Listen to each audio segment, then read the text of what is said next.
What's going on, everyone? Welcome to another episode of The Remote Real Estate Investor. I'm Michael Album, and today I'm joined by Jason Bott, who's an insurance broker with Robertson Ryan. And Jason's going to be talking to us about the short-term rental space and what we as landlords need to know about the types of insurance that are available. So let's get into it. Hey, Jason, welcome to the show. Thank you so much for taking the time to hang out with me today. I appreciate you. Thanks for having me. Oh, my pleasure. So for those folks that don't know who you are, give us a quick bio on who you are, where you come from, and what it is you're doing in real estate. Sure. My name is Jason Bott. I'm a commercial insurance broker with Robertson Ryan and Associates based out of Milwaukee. I currently write about 25,000 units in 30 states with my team, and we specialize in the real estate space, specifically in small to mid-size landlords. So anybody that's got a small single-family portfolio, kind of building that, all the way up to some of my largest clients have maybe up to 1,000 units, but that's kind of the space that I operate in. Right on. And today we're going to be talking about a super hot topic that's been popping up all over the real estate space, short-term rentals. So I would love if you could just give us kind of a high level on what people need to be aware of, what questions they should be asking. But maybe we could start with, like, if someone's going to go get an insurance policy and they own the property, it's landlord, give us the breakdown of all the different types of policies they could get. If it's your long-term rental, and we can build up to the short-term. Sure. Yeah. And this is such a fast-moving space, at least in the insurance world terms, that the insurance market hasn't fully developed to take on the short-term rentals. So it's still in flux. And even if somebody listens to this 5 years from now, it's probably going to even be more. It might even be fully developed at that time. Who knows? But the way that the insurance world works is a property, any sort of building, the insurance policy is based on the occupancy. So you could have your homeowner's policy, a long-term rental. You could have it used for business and retail, industrial, but basically any building, depending on who's inside, that's how the insurance company knows what policy to put on there. Okay. So traditionally, homeowner's policies for your primary home. Okay. So if you're living there 24/7, that's a homeowner's policy. If a traditional rental policy is based on either month-to-month or annual leases, but the idea is that you don't have a high turnover of people. So all the insurance policies written out there that say landlord traditionally is set up for annual leases. And that's where, as soon as the short-term rental thing kind of came into play, all of a sudden it didn't match up the traditional, insurance policy. They're all legal documents that are all filed with the state, and the insurance companies have to keep updating those. And that's what we're going through right now. If that makes sense. It does make sense. But just a clarifying question. So you said either month to month or annual leases. And so when we say the term short-term rental, does that mean 30 days or less? Yeah, it means 30 days or less. There's a little give and take in a gray area there. The problem is along with the traditional landlord policy, if that property was vacant for more than 60 days, then it would default to what they call basic coverage, which means that it would exclude theft, exclude vandalism, and exclude a lot of those items that still might, on a short-term rental, that still might be present. So the short-term rental policy picks some of those things up. Got it. And that's why if you have a traditional landlord policy and you're using it for short-term rentals, even a month here, month there, it's still really not the right fit and still creates some gaps. Interesting. Okay. Well, I definitely want to circle back to that and what type of policy they should be getting. But curious because, I always joke that I get to ask self-serving questions on these podcasts. Someone like me, I'm house hacking. I own the property. I live in the property full time, but I rent out the upstairs unit. And so Should I be on a homeowner's policy or should I be on a landlord policy? What's right for me? Yeah. So you should be, because it's your primary residence, it should be a homeowner's policy. Okay. All right. Now, knowing that you've taken some time and you've traveled and been away from the property for quite a long time, there is also the next step where you can buy another basically short-term rental policy where you can still go visit the property and live there, but it's not your primary residence. Okay. So that's still like another step in the evolution. So if I had to talk through like all the evolutions, if you have a single family property and you live there by yourself, that's a homeowner's policy. Okay. If you have a single family home, you live there and you got a roommate, you can add an endorsement to the policy, right? Okay. If you have a duplex, you live there by that's your primary residence, and you have a renter upstairs, That's a homeowner's policy with a landlord endorsement on it. Okay. Then the next step is, let's say you then sell that property, or you move out of that property, you buy yourself another single family home to house hack. That first duplex now turns into more of either a short-term rental property, if that's the way you're going to use it, or a landlord property or policy if you're going to go ahead and lease it out annually. Okay. So see, each time you take that step, and the occupancy changes, it does trigger a change that you should make on your insurance policy. Okay. And that's such a good thing to know, because I think so many of us think, oh, well, our mortgage doesn't change if I move out of the property and now rent it. But the insurance absolutely does, right? So this is a phone call we should be making ahead of time with our agent and having that conversation. Exactly. I think a lot of people think that just because it's still in their personal name, they still have their personal mortgage on there, that they're all good. But again, the key thing you want to think of is, are you changing the usage or the occupancy of the house? Okay. And if so, you probably need to make some sort of adjustment on your insurance policy. I mean, all the products are out there. You just have to keep your, as you're scaling up in this real estate investor space and you keep kind of working up your ladder and keep leveraging, on every step, you do need to make an adjustment. Okay. To your policy. Okay. Great to know. And then kind of another hybrid of the hybrid question. So in my situation, I live permanently. It's my primary residence downstairs. I rent upstairs monthly, month minimums. But now let's say I want to start renting out the bottom portion when I go out on vacation for doing nightly short-term rental. What type of policy or endorsement do I need then? So you'd get a short-term rental policy at that point. A totally separate standalone policy, or is that an endorsement that I'm putting on top? You could, and it all depends on and this is the space that's not fully developed. So you could try to go back to your homeowner's policy and say, hey, do you offer that? I'd say 3/4 of them do not offer that type of policy.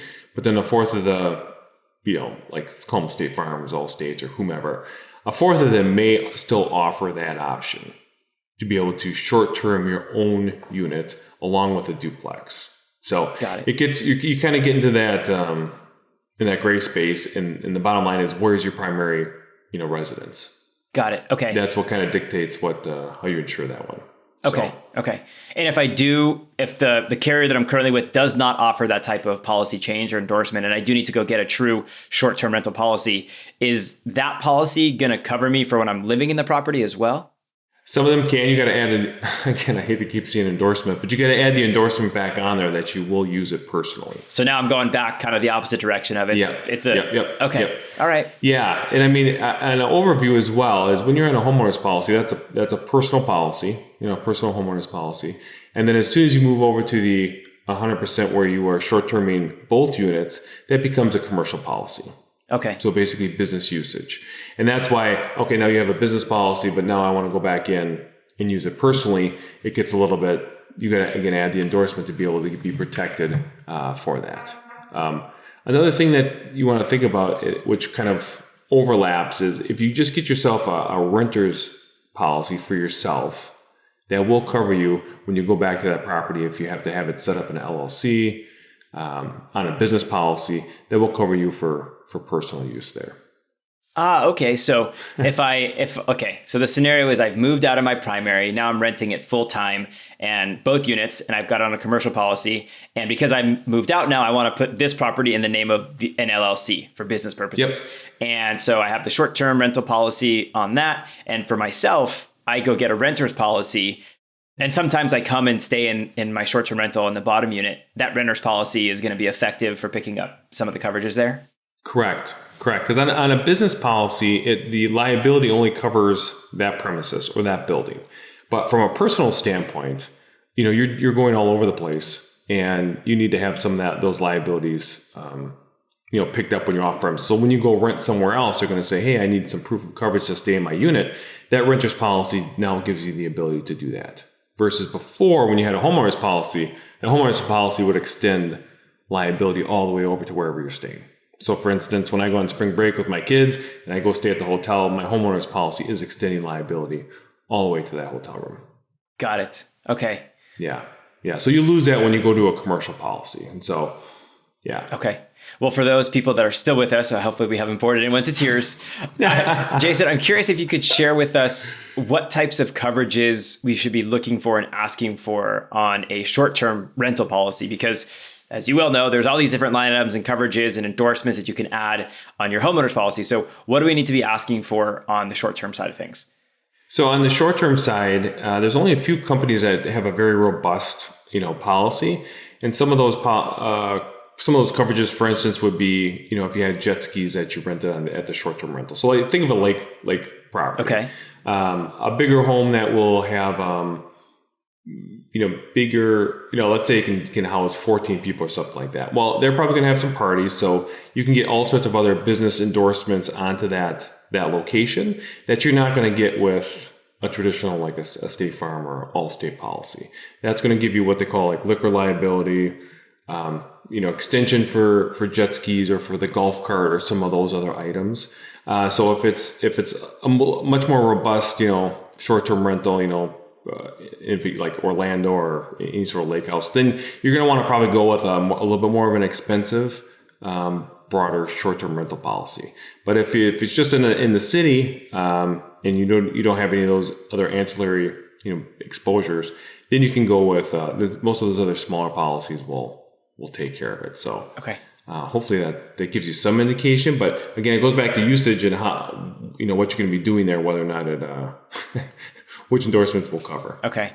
That makes sense. And I guess really the best way to go about it is to chat with some of the folks that do have robust policies in the space and simply explain to them, hey, this is the type of property I have, and this is the type of usage that I envision happening there. And then hopefully that agent or broker can go and put us in touch with the type of policy that is appropriate for the space.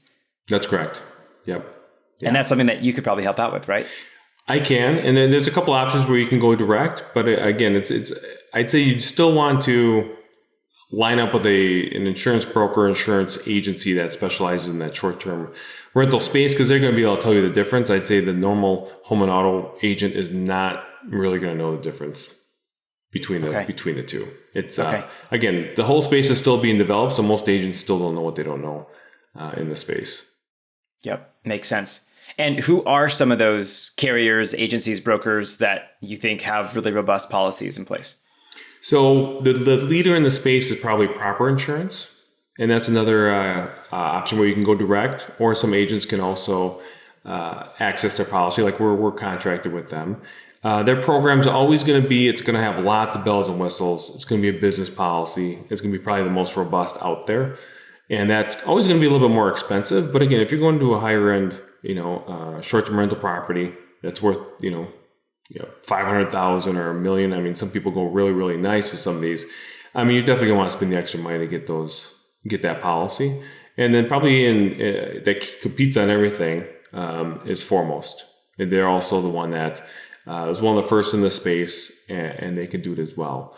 And then there's a lot of third-tier players that if for some reason you're up in the mountains and, in California in your high fire area or zone, then you may have to go to some of those third-tier carriers, and they may not just have all the bells and whistles, but still can provide the coverage you need. Okay. Yeah, that's probably one of the most difficult things right now is either if you're coastal, along the ocean, probably within 5 miles of the coast, or if you're way up in the mountains, not by a fire department. Those two spaces for short-term rentals are difficult to insure right now. And there's not much in the industry we call capacity, meaning nobody wants to write them. So, and when that happens, that means just the price keeps going up. Yeah. So if you're looking to actively look for properties, here we are in March of 22. For the rest of 22, I'd say insurance premiums will be going up. So don't rely on what the previous person is stating their insurance cost was. You're going to want to get that double checked because the prices are going up. That's really good to know. In your opinion, with a company like Proper Insurance, where someone could go direct, I can just call up Proper, talk to an agent and get coverage. I mean, why would someone go with a broker like yourself or someone else they might know if they could just do it direct? Yeah, I think it's the same way with going direct with any of the direct writers, like a State Farm is. They're always going to try to keep you in their box. So, and they're still very limited to alternatives, unfortunately. So, again, I do believe they do have the most robust policy out there, and I would recommend them. But they're not contracted with Foremost, so they're not going to, as a second as a second option, give them a quote, the client a quote to foremost. Versus a broker is going to give you those, foremost, proper, and also maybe there's a third tier option that says, hey, you know what, this property is not, I won't say not that nice, but doesn't have a lot of the exposures, and maybe your investment's not that great, and you may want to try it at this lower end, option. I mean, every investor is different. Every investor's got different reserves, different controls in place, and so a broker is going to be able to give you that wide range of options versus just calling and just getting the one and done. And this is the only option. You got to buy it or not. So, or not, yeah. Okay. Yeah. And quick little side anecdote. Jason is actually, you are my insurance broker for a significant chunk of my portfolio. And that was one of the best things about having you in my corner is I said, hey, here's the portfolio. I want to get it requoted. And you went to all these different carriers and said, hey, these are the kind of two best, in my opinion. Let's focus on these, as opposed to me having to call all of these ones directly, if you can even access them, because some of them you can't even access without a broker, right? That is correct. I mean, most programs are not go direct. It's kind of somewhat of a new model where consumer can go direct to the insurance carrier. I mean, and we are moving that way. The only drawback is you just don't have that third party in there kind of guiding you, saying this is what's good, this is what's bad. It's kind of like going to the car dealership, the Ford car dealership, and saying, well, is there anything better than a Ford? And no, of course not. And so you kind of get that same experience that way. So that's what a broker will do for you, just like an independent financial planner will do if they're not selling their own products. I mean, you just get that non-biased view. So I would recommend that, for anybody. And then you can still go direct and still compare those. The one other thing I'd say, once you go to just in the same examples like a financial planner or independent broker, is we can then establish what your hot buttons are, what you really want covered and what's important to you, and then go to the marketplace with those things in mind first and kind of quote and, rack and stack the policies and the quotes from that standpoint versus you go to all these random people, you ask for a quote, and now it's apples, oranges, and grapes you're comparing. You can't figure it out. I mean, I have so many people that will call all the time trying to figure things out, or they bought all these policies and none of them, all the risk is different in each policy. And, their best property has a lot of risk and their worst property has no risk. It's all upside down. So that's another reason to go to an independent broker. Yeah. And is it more expensive using a brokerage versus going direct? No, it's the same cost. So, if you go direct, just for instance, proper, I'm assuming that they just pay their salespeople, whatever that commission is. And versus if you go with us, we just get that commission. So it's the same price either way with Farmers, Foremost, and proper. Awesome. Okay, Jason, let's shift gears here just slightly. And so if I'm an Airbnb host, I have insurance actually through Airbnb. They have $1 million in liability. They have their host damage waiver insurance. Why do I need a short-term rental policy, especially if it's more expensive? Sure. So sometimes those host policies will have exclusions when you're not using the property. So for instance, you have, you place your Airbnb, tenant, whatever you want to call them. The person checks in on Saturday, they check out on the following Saturday. Well, the Airbnb coverage covers you during that week, but then as soon as that stops, you don't have the coverage. So you do still want to have your own policy all encompassing. So there are some gaps in coverages that way. It's the same way as getting into a car accident and say, well, the other guy's got insurance and he's always going to be at fault. So why don't we just, make sure he's got the coverage and I'll always sue him? Well, the fact of the matter is sometimes those claims get stalled out for years. And if you want your property brought back up, sometimes you have to go through your own policy first. And then your insurance company then sues the other insurance company to get the money back. In our business, we call it subrogation, but that happens all the time. But that's what I would say, that it's good to have there, and it's good to mention because you will get priced. You get the price break for having that policy in place. But it's not it doesn't cover you 100%. Okay. Wow, it's great to know, because I think so. I know I've totally guilty of it. When I first started out Airbnb my property, I was like, oh, well, there's this coverage here. What do I need this extra coverage for? And ended up chatting with my agent who insures that property. And they're like, yeah, no, this is like, you need something a little bit more robust than this. So that's really good to know. Yeah. I mean, I think that's probably the problem in the space. Like I said, because it's still new in the insurance, as far as the insurance world goes. I mean, the whole space, it really took off. I think you and I were talking the other day, since 2016, 2017, it just has blown up. It's like 10 times the size. Yeah. So in the insurance world or financial terms, like that's still a short period of time, and people are still kind of figuring out. Insurance companies don't like to just jump in on a new risk without seeing a couple of years of experience to see if they're going to end up paying claims. So it's still developing. Yeah. And, the important thing is just to keep asking, because I believe that every couple of months, new products are going to be coming out, and new solutions, and more competitors are going to be coming into the space. Because so far it seems to be a pretty profitable space. Okay. From the insurance carrier standpoint. So it should be here to stay. Okay. And kind of on that note, Jason, just as a ballpark, if you have an idea, if I'm paying, X for a traditional long-term rental policy, what increase should I expect to see if I convert that to a short-term? Do you have a ballpark idea? Yeah. So I think some of the other lower-end carriers it'd probably be about the same. Really? It's probably almost like a switch. It's not too much more. Okay. Right? Now, like with the proper, because they're adding a lot of those other bells and whistles, full replacement costs. I mean, it's a really nice policy that can go up 50% or maybe double depending on how valuable the property is. The other problem is we don't know how the first person had it insured to begin with, so we don't know what the starting point is, I guess. But I would say maybe it could be anywhere from 25% to 100% more if you're really going all out. Okay, that's great to know. Yeah. But I would argue, I mean, if you're going from an annual, rental to a short-term rental, that's, and if you're doing it right, like that additional cost should be way offset by the additional revenue that you're bringing in by the property. So it really shouldn't even be shouldn't be an issue. Discussion point, to be honest with you. Yeah, no, I agree. I agree. I think you and I view insurance as an investment. A lot of investors probably incorrectly view it as an expense. So I think that's right. Yep, and just curbing the risk.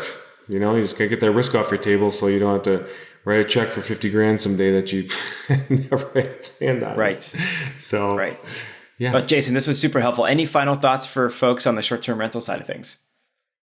No, I would just say, every time you're making that change and you're working your way up the ladder on the scaling up, just call your agent, make a change. And if for some reason your personal home and auto agent just cannot help you anymore, and they say, well, that's it, we can't do it, then it's time to find a commercial broker and start getting them to work on your account. Okay, perfect. And for folks that have more questions, that want to reach out to you and possibly leverage your services as a broker, what's the best way for them to get in touch with you, Jason? Sure. You can reach out to my team at 414-270-6834 or jbott@robertsonryan.com. That's a bot with 2 T's? That's a bot with 2 T's. Right on. Yep. You can put in the show notes, right? Perfect. Can do. But I have four team members that all they do is work with my landlord clients, constantly working through these issues. I mean, it's just a constant churn. Awesome. Well, yeah, I can attest to that personally, and you got really good response rate. So I'm all on board. Well, Jason, this was great, man. Thank you so much for taking the time, and we'll chat with you soon, I'm sure. Thank you, Michael. Okay, everyone, that was our episode. A big thank you to Jason for coming on the show and helping to educate all of us short-term landlord investors.